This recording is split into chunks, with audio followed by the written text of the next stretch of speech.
ওমা, আমি চাই নে ওই তপ্ত কাঞ্চন বর্ণা রূপে মুছতে। মুছবো কেন, যখন তোর এই কালো রূপ জগৎ আলো করে আছে।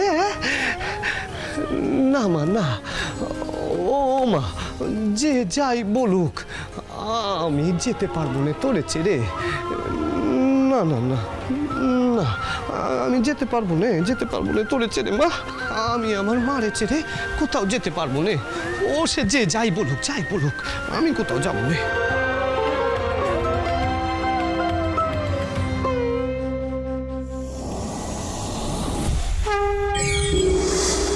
কিন্তু আমি যে সব রূপেই তোর পুজো পেতে চাই রে। তুই শীঘ্রই আমার গৌরী রূপে মুছবি। তোর হাতের অর্ঘ্য পেয়ে আমার পরম তৃপ্তি হবে। তুই নিজে আমার পুজো করবি, দেখিস। আর আমি আসব তোর হাতের অর্ঘ্য নিতে কুমারী রূপে।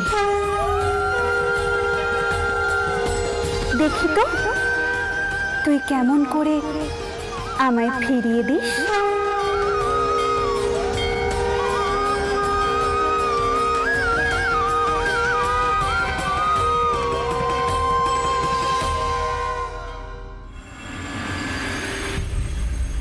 বউ, তোর জন্য দুধ এনেছি। কৃষ্ণ দত্ত, ওকে খাইয়ে দিস কিন্তু মনে করে। বাচ্চা, তুই তো সেই সকাল থেকে উপোস করে রয়েছিস, পেশাদ নিশ্চয়ই কাশনি। আচ্ছা, এবার কি তুই নিজেকে অসুস্থ করবি নাকি? দিদি, আমি মাকে এবার সব কথা খুলে কইছি, আর চেপে রাখা যাচ্ছে না, জানো তো। ও মা, দিদি আবার বড়ঠাকুরকে দেখেছে পুজোর মধ্যে। মহেনকে? বউ আবার আবার তোকে সেই একই বিকারে ধরল? বউ, তোকে তো আবার নিজেকে শক্ত করতে হবে, নইলে যে কিছুটি হবে না। বউ, তোর আবার বিয়ে হয়েছে, তোর স্বামী আছে, যে কিনা তোকে সবসময় আগলে রাখার চেষ্টা করছে। মাও এই বিষয়ে বড্ড চিন্তায় আছে মা।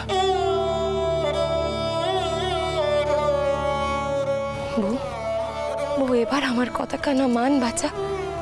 পুরনো জীবন থেকে এবার তুই বেরিয়ে আয়। তুই তুই তুই রাঘবের কথা কানা একবার ভাব। ওর যদি ধৈর্য এবার চলে যায়, তখন কি হবে কদিনই? সে আর কদিনই ভাবে তোকে দেখবে। মাসিমণি, তোমার মন যদি বারবার আমায় দেখা দেয়, তো আমি কি করি কও দেখিনি?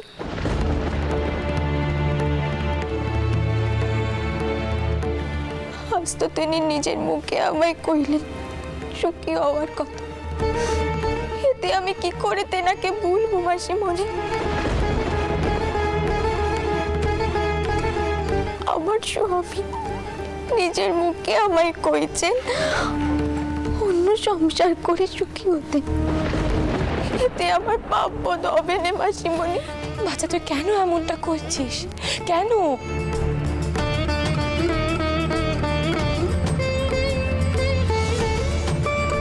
জানতো মাসিমণি, আমার কপাল কানাই মন্দ।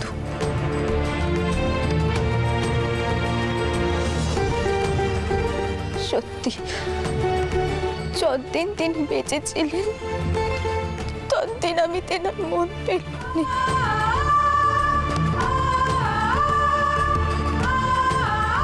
আর যখন তিনি চলে গেলেন, যখন তেনার মন পরিবর্তন হলো, তো তখন আমি সুখ পেলাম না। ক্ষমা করবে দিদি, ছোট মুখে একখানা বড় কথা কয়েছি।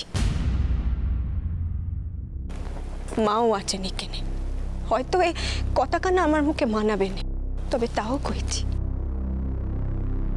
দিদি, একখানা কথা কও দেখি, জামাই দাদার কথাখানা একটিবারও ভাবলেনি দিদি?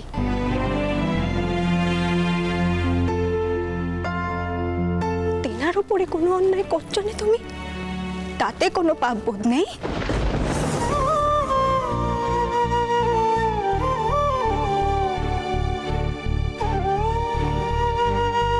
তুই একেবারে ঠিক কথা কইছিস পেশন্য। আমিও কিন্তু পেশন্যর সাথে একমত বাঁচা।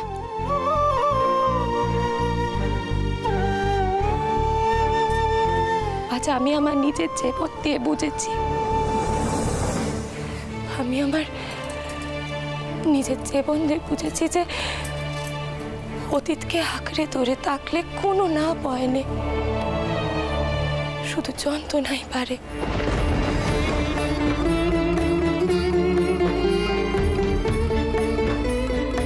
আর আমি তো তোকে ময়নকে ভুলে যেতে কইছি না, আমি শুধু কইছি তুই ওর স্মৃতিগুলো কুলুঙ্গিতে তুলে রাখ।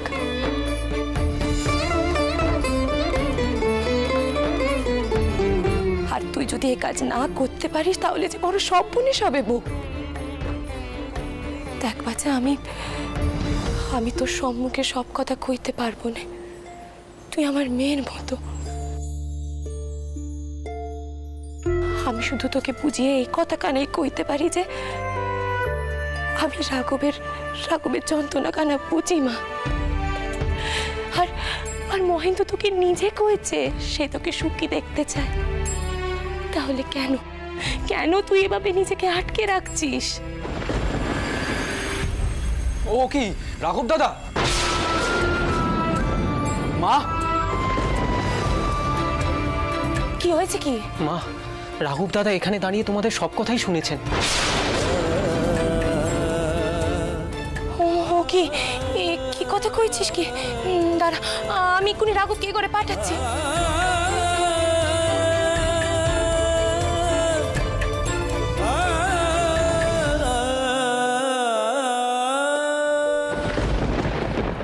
বৌঠান, আপনার বোন, আমার মা আপনাকে অনেক কথাই বলেছে।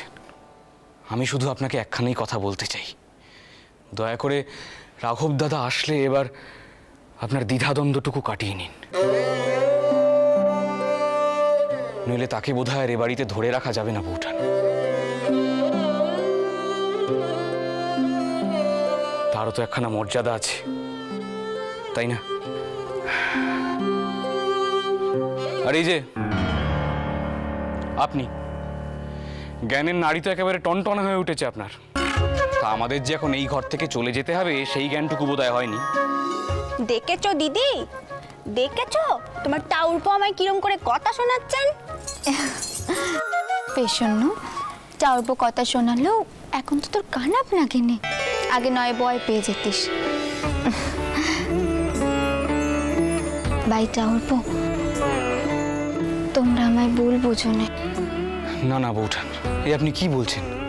আমরা আপনাকে ভুল বুঝিনি, বিশ্বাস করুন আমরা সবাই জানি কেন আপনার এই অবস্থা। তবে আপনার এই অবস্থাটা বোধহয় আপনাকেই শুধরে নিতে হবে বৌঠান,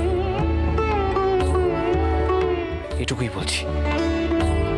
প্রসন্ন, চলে এসো, রাঘব দাদা এক্ষুনি এসে পড়বেন, এসো।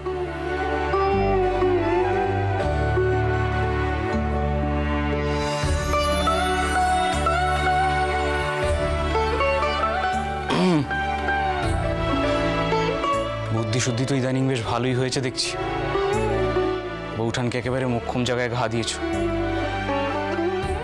চলো।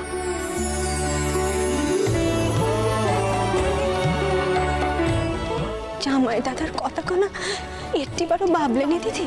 তেনার উপরে কোনো অন্যায় করছো না তুমি, তাতে কোনো পাপ বোধ নেই।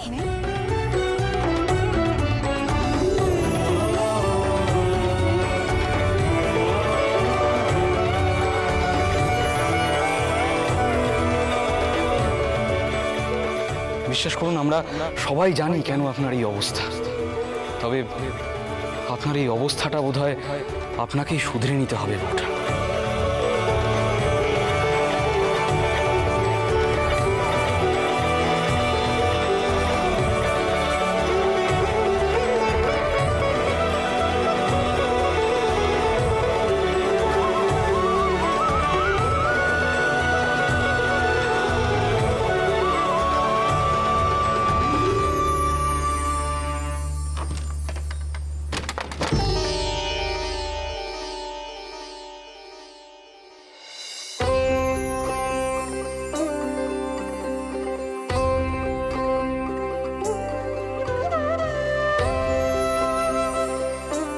আমি আপনাকে একখানা কথাই বলবো।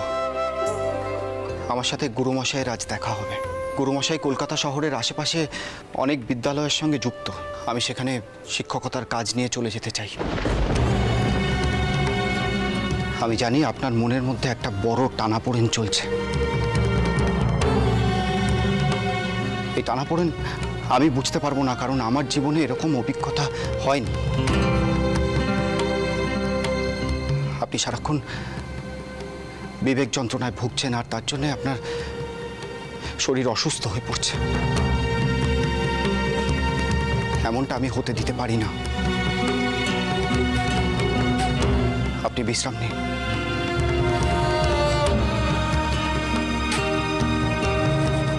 কোথায় যাচ্ছেন?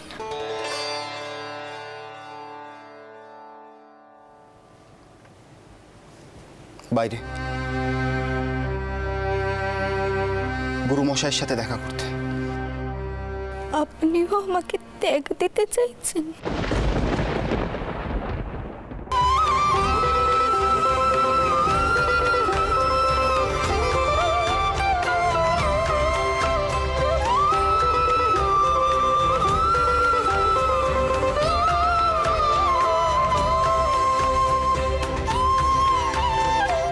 অবাক হচ্ছেন তো?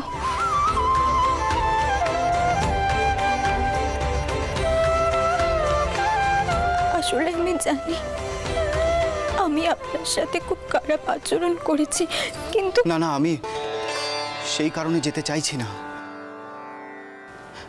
আসলে আপনার এই টানাপোড়েনের জন্য আপনার শরীর অসুস্থ হয়ে পড়ছে। আমি মনে করি আমি যদি নিজেকে আপনার থেকে দূরে রাখি, তাহলে আপনি আপনার পুরনো পরিবেশে ফিরে যেতে পারবেন আর সর্বক্ষণ বিব্রত বোধও করবেন না। সেই জন্যই আপনি এমন কাজ করলে আমি দিতমাকে কি করে মুখ দেখাবো? কোন আপনি শুনুন না, আমি আবার চেষ্টা করব। পুরনো সব কথা ভুলে গিয়ে নতুন করে জীবন শুরু করার চেষ্টা আমি করব।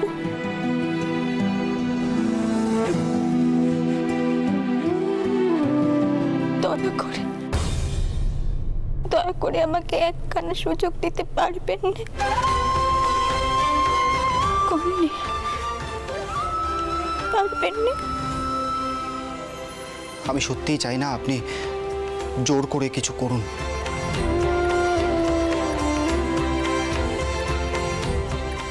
ঠিক আছে, আপনি যখন বলছেন তখন কোথাও যাব না আমি। সময় সুযোগ পেলে আমি এটা নিয়ে ভেবে দেখব। আপনি এখন বিশ্রাম নিন, আপনার বিশ্রামের প্রয়োজন।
এই কে কোথায় আছো?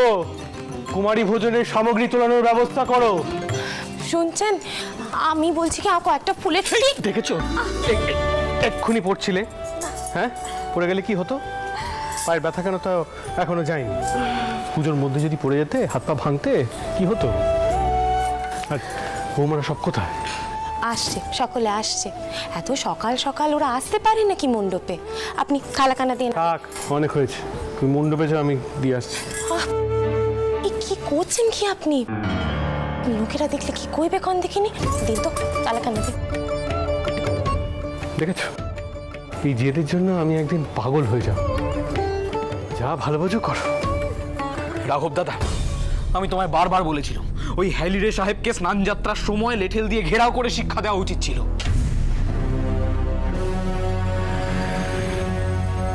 তাহলে আজ এত বড় স্পর্ধাখানা উনি দেখাতে পারতেন না। গোপাল,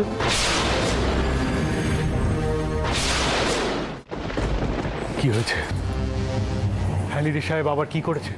বাবা মশাই, উনি গোপাল, মেশোবাবু, হ্যালিডে সাহেব গতকাল রাতে আমাদের গঙ্গা যাওয়ার পথে যে বেড়া দেওয়া হয়েছে সেটাকে ভাঙতে এসেছিল। আমাদের লেঠেলদের সাথে ইংরেজ অফিসারদের হাতাহাতি হয়েছে। হ্যালিডে সাহেব শাসিয়েছেন আমাদের সাজা হবে। হ্যালিডে সাহেব আসছেন হুকুমনামা নিয়ে, তাতে নাকি রানীমাকে আটক করা হতে পারে আইন ভাঙার অপরাধে।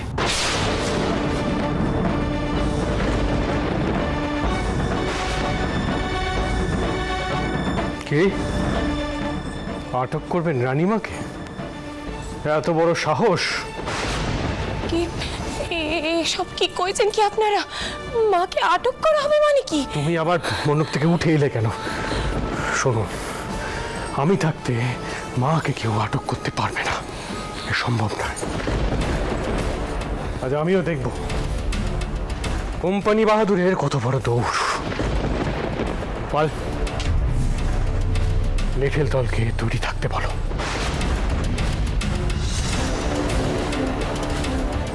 দেখবো আমি, দরকার পড়লে ওদের সবকে আমি এখানেই শেষ করে দেব।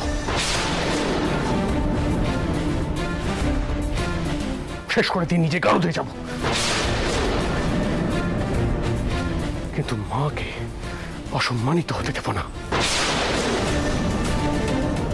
গোপাল, এখনই যাও। দ্বারিকা, তুমি তোমার দিদিমাকে খবর দাও, তাকে তৈরি থাকতে বলো। বাবা রাঘব, তুমি বাইরে গিয়ে দেখো তো ওরা কত দূর। জগদম্বা, তুমি মেয়েদের অন্দরে যেতে পারো এখনই, তাড়াতাড়ি। বৌরা, তোমরা এক্ষুনি এখান থেকে ওঠো, সব জিনিসপত্র নিয়ে এক্ষুনি অন্দরে যাও। পুজোর বাকি কাজ পরে হবে, যাও। টাওয়ার মশাই, আপনারা দয়া করে একটু ভেতরে গিয়ে বসুন, এই পুজো কাজ পরে শুরু হবে আবার।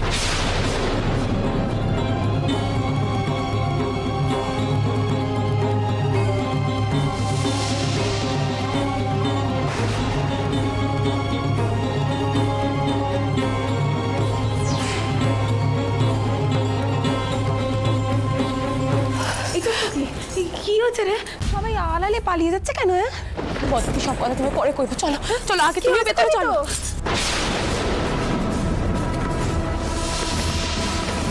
মেশোবাবু, মেশোবাবু,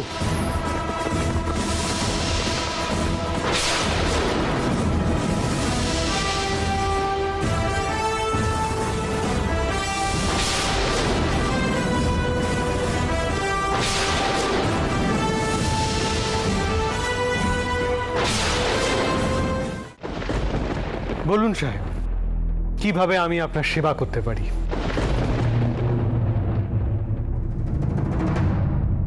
রানীমা কোথায়? আমি যা কহিবার ওনাকেই বলিবে। আজ্ঞে না, তিনি আমায় নিযুক্ত করেছেন কোম্পানি বাহাদুরের সাথে কথা বলার জন্য, তাই আপনার যা বলার আমাকেই বলতে হবে। বাট রানীমা কোথায়?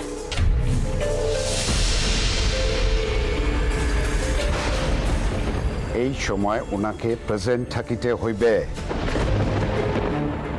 তিনি ঠাকুর ঘরে, ওনার সকালে পুজো আচ্ছা থাকে, আপনি চাইলে অপেক্ষা করতে পারেন।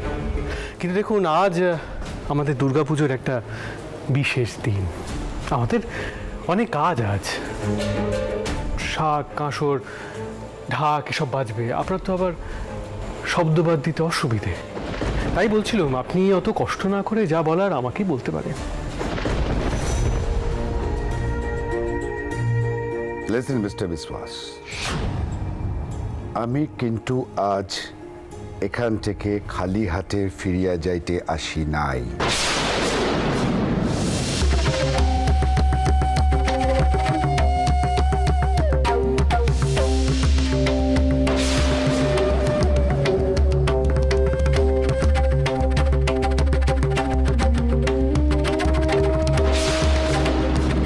আপনাদের আজ সারেন্ডার করিতে হইবে। সারেন্ডার যদি না করেন তাহলে আমি কিন্তু জোর করিয়া আটক করিব রানীমাকে আইন ভঙ্গ করার অপরাধে।